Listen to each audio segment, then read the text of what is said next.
Mire, podríamos calificar como una noticia hasta cierto punto esperada por lo que se ha dicho que va a crecer el país este año.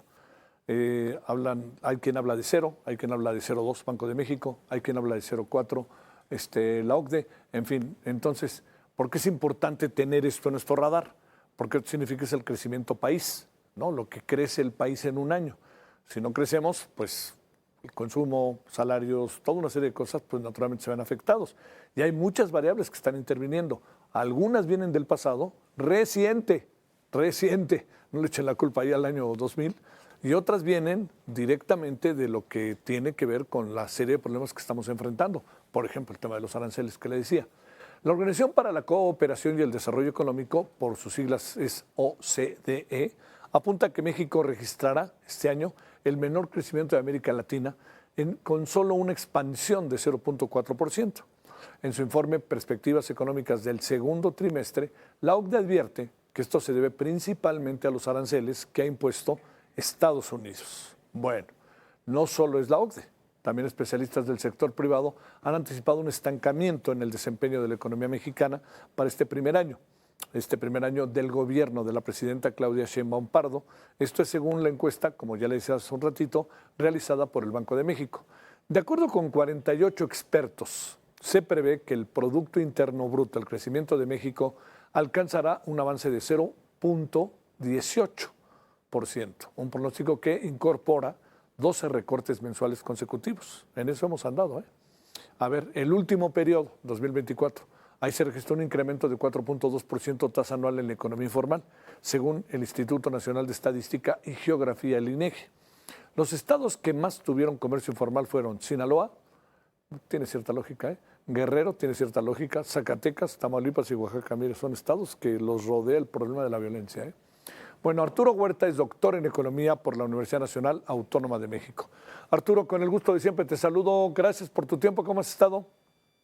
Javier, buenas noches, gracias por la invitación. Espero que estés bien, yo bien. Qué bueno, eso nos da gusto. Estás de vacaciones, ¿no? ¿Están todavía de vacaciones en la UNAM? Terminaron las clases la semana pasada y ahorita estamos en la semana de exámenes. En la semana de exámenes y luego ya tendrán una semanita, porque ustedes no descansan, descansan los alumnos, ¿verdad? En buena medida eso pasa, ¿no?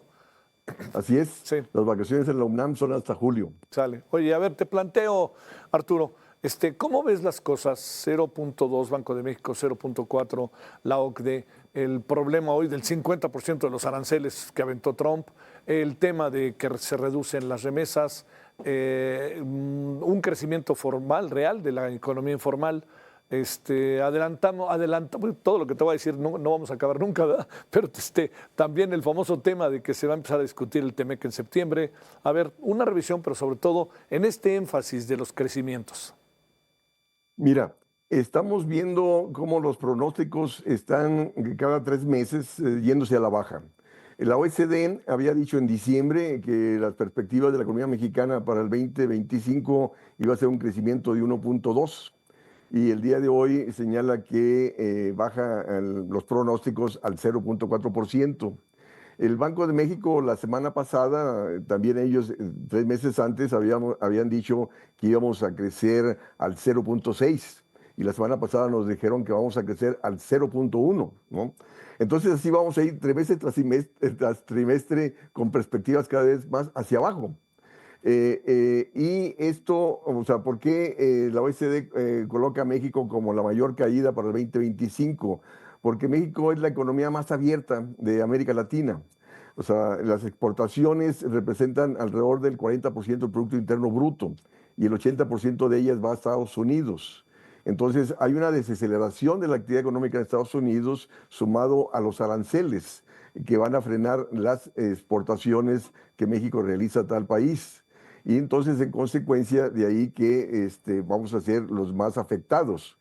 Y eso hay que sumarle, Javier, la alta tasa de interés, que si bien el Banco de México la bajó de 9 a 8,5, sigue estando muy alta, porque ¿cómo vas a tener una tasa de interés muy por arriba del estancamiento de la economía, donde no está creciendo? Y la tasa de interés a la cual la banca te presta es arriba del 8,5. Entonces, el ingreso nacional no está creciendo el ingreso de las empresas y las familias. Entonces, ¿cómo se va a pagar la deuda existente?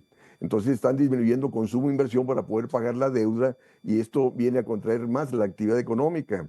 Y a ello hay que sumarle también, Javier, los recortes presupuestales de Hacienda, que a toda costa quiere disminuir el déficit fiscal de 5.9% del PIB a 3.9% y ha realizado fuertes restricciones del gasto en lo que va del año. Entonces vemos que no tenemos motor alguno de crecimiento, ni externo, o sea, porque las exportaciones van a caer, también va a caer la entrada de inversión extranjera directa que está asociada a las exportaciones, están cayendo las remesas, ahí está la fuerte caída que las remesas tuvieron en el mes de abril de 12% en relación al mismo mes del 2024. Y tampoco vamos a tener motor interno de crecimiento por la restricción del gasto público y la alta tasa de interés que coloca el Banco de México y la propia banca comercial. Sí. Entonces, mi perspectiva es que vamos a una recesión, es decir, a una caída de la actividad económica en el 2025. Híjole, a ver, oye, ¿cómo nos viene el segundo semestre, Arturo? Tomando en cuenta algunas variables como son que nuevamente vamos a discutir el presupuesto, que va a venir otra vez el tema de cómo hacer un presupuesto con una circunstancia de esta naturaleza. No puede bajar el tema de los programas sociales. No creo que suban mucho las remesas, ¿no? Porque la economía estadounidense, como ahorita mencionabas, también trae todos sus problemas. Nos viene un 2025 malo y nos viene un 2026 malo, ¿o qué supones que pasará? ¿Podrá haber una especie de dada de vuelta virtuosa o alguna cosa así en lo económico? Porque no se ve por dónde, porque además mucha de la inversión extranjera directa es reinversión, no es nueva, ¿no? Efectivamente, y está asociada a las exportaciones. Sí. O sea, aquellas inversiones del nearshoring que se esperaban, aquellas empresas que iban a venir para exportar a Estados Unidos, pues ya no van a venir, tomando en cuenta los aranceles que Estados Unidos está colocando a sus importaciones. Y entonces, la política fiscal, el gobierno a toda costa quiere reducir el déficit. Sí. La política fiscal debe ser contracíclica. ¿Qué implica eso? Si cae el consumo y la inversión privada y caen las exportaciones, el gobierno tiene que incrementar el gasto. Y el gasto público deficitario no es negativo si va encaminado a incrementar la producción y la productividad en el sector agrícola, en el sector industrial y a generar empleos productivos bien remunerados, porque eso te incrementaría la producción, te incrementaría la actividad económica y el gobierno terminaría incrementando más la recaudación tributaria, porque al aumentar el ingreso nacional te recauda más y por lo tanto se disminuiría el déficit fiscal. Pero eso no pasa por la mente de lo que nos gobiernan. O sea, ellos dicen, no, es que las calificadoras internacionales van a bajar la calificación si nosotros trabajamos con déficit fiscal. Oye, lo importante de la política fiscal es impulsar el crecimiento y no estar ser bien visto por las calificadoras internacionales que responden a los intereses del sector financiero internacional. Entonces, estamos viendo de que no está habiendo respuesta ni por parte de la política monetaria ni fiscal en favor del crecimiento económico del país. Porque, repito, no se justifica esa alta tasa de interés que sigue manteniendo el Banco de México de 8.5 en un contexto donde no está creciendo el ingreso nacional, no se justifican los recortes presupuestales en un contexto de estancamiento de la economía.